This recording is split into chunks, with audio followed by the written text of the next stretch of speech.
ഇത്തവണ ഏറ്റവും അധികം BJP പ്രതീക്ഷ വെക്കുന്ന മണ്ഡലമാണ് കഴക്കൂട്ടം. കഴക്കൂട്ടത്തെ NDA സ്ഥാനാർത്ഥി V മുരളീധരൻ നമ്മളോടൊപ്പം ചേരുകയാണ്. ഇനിയിപ്പോൾ കുറഞ്ഞ മണിക്കൂറുകൾ മാത്രമേ ഉള്ളൂ ജനവിധി എന്താണ് എന്നറിയാൻ. എങ്ങനെയാണ് പ്രതീക്ഷ? അല്ല, തെരഞ്ഞെടുപ്പിന്റെ ആ ഘട്ടത്തിൽ തന്നെ ഈ മണ്ഡലത്തിലെ ജനങ്ങൾ ദേശീയ ജനാധിപത്യ സഖ്യത്തിന് അനുകൂലമായിട്ട് ചിന്തിക്കുന്നു എന്നാണ് ഞങ്ങൾ വിലയിരുത്തിയത്. പോളിംഗിന് ശേഷവും ഞങ്ങളുടെ അതേ വിലയിരുത്തലിലാണ് പാർട്ടി ഘടകങ്ങൾ എത്തിച്ചേർന്നിട്ടുള്ളത്. അപ്പം അതുകൊണ്ട് ഈ തെരഞ്ഞെടുപ്പിൽ ഒരു അനുകൂലമായിട്ടുള്ള വിധിയെഴുത്തുണ്ടാവും എന്നുള്ള പ്രതീക്ഷ തന്നെയാണ് ഇപ്പോഴും. നമ്മൾ ഈ കഴിഞ്ഞ ദിവസങ്ങളിൽ വന്ന എക്സിറ്റ് പോളുകൾ കണ്ടപ്പോൾ സാധാരണ നമ്മൾ ആദ്യം പറഞ്ഞുകൊണ്ടിരുന്ന ഒരു 4 സീറ്റ് 5 സീറ്റ് എന്തായാലും ഇത്തവണ NDA നേടും എന്നുള്ളതായിരുന്നു. പക്ഷേ 14 സീറ്റ് വരെ NDAക്ക് വേണ്ടി പറയുന്ന സർവേകൾ നമ്മൾ കണ്ടു. അപ്പോൾ ഇത്തവണത്തെ തെരഞ്ഞെടുപ്പ് ശരിക്കും കേരള രാഷ്ട്രീയത്തിന്റെ ഒരു ഗതിയെ തന്നെ മാറ്റിമറിക്കാൻ കഴിയുന്ന തരത്തിലേക്കുള്ള ഒരു തെരഞ്ഞെടുപ്പാണ്. ആ നിലയ്ക്കാണ് അല്ല, അങ്ങനെയൊരു ആശയമാണ് ഞങ്ങൾ മുന്നോട്ട് വെച്ചത്.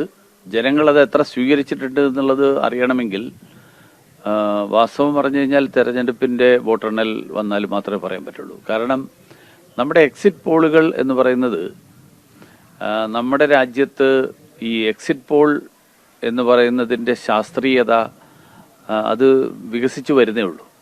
കാരണം ഇന്ത്യയുടെ സാമൂഹ്യ ഘടനയുടെ അടിസ്ഥാനത്തിൽ തെരഞ്ഞെടുപ്പ് ഫലത്തെ മുൻകൂട്ടി പ്രവചിക്കാൻ കഴിയുക എന്നുള്ളത് വളരെ വിഷമകരമായിട്ടുള്ളൊരു കാര്യമാണ്. അതുകൊണ്ട് ആ ഏജൻസികൾ നടത്തുന്ന പരിശ്രമം അത് വളരെ ശൈശവാവസ്ഥയിലാണ്. അപ്പോൾ അതുകൊണ്ട് ചിലപ്പോൾ പൂർണ്ണമായിട്ട് പോയിട്ടുണ്ട്. നമ്മുടെ മുന്നിലെ അനുഭവങ്ങളുണ്ട്. ഹരിയാനയും അതിനു മുമ്പ് ബീഹാറുമൊക്കെ എക്സിറ്റ് പോളുകൾ പറഞ്ഞതൊന്ന്, വന്ന ഫലം വേറെ ഒന്ന്. എക്സിറ്റ് പോളുകൾ പറഞ്ഞതിനേക്കാൾ വലിയ ഭൂരിപക്ഷത്തിൽ മുന്നണികൾ ഭരണത്തിൽ വന്നത് നമ്മുടെ മുന്നിലുണ്ട്. ഏറ്റവും ഒടുവിലത്തെ ഉദാഹരണമാണ് മഹാരാഷ്ട്ര.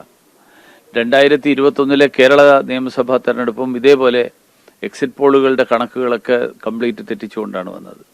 അപ്പോൾ അതുകൊണ്ട് എക്സിറ്റ് പോളിനെ കുറിച്ച് ഒരു അഭിപ്രായം പറയുന്നതിൽ അർത്ഥമില്ല.